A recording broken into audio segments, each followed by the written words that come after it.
একটা দলের মহাসচিব যদি বলেন আমরা শরিয়া মানি না, ইসলামী শরিয়ার ভিত্তিতে দেশ পরিচালনা আমরা বিশ্বাস করি না, ওই দলের ভিত্তিতে যদি কেউ সমর্থন প্রয়োগ করে আর সে সারা দিনরাত নামাজ পড়ে, তার ইবাদত কি কবুল হবে?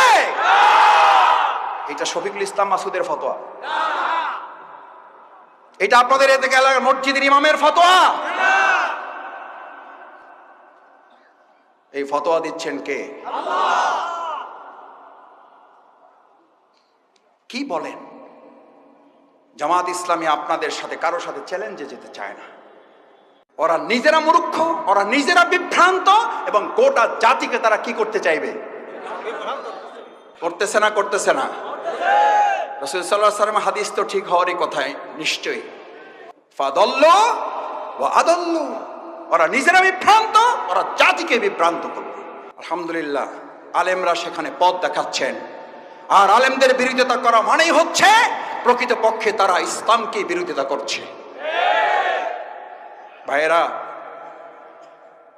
এবার খলিফাদেরকে নির্দেশ দেওয়া হলো, তোমার দায়িত্ব হচ্ছে এই, বিসমিল্লাহির রহমানির রহিম, ومن لم يحكم بما أنزل الله فأولئك هم الفاسقون فأولئك هم الجاهلون فأولئك هم المنافقون فأولئك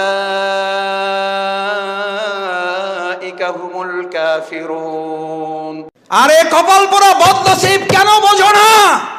হাঁসের মধ্যে বড়টা যদি রাজহাঁস হয়, মিস্ত্রির মধ্যে বড়টা যদি রাজমিস্ত্রি হয়,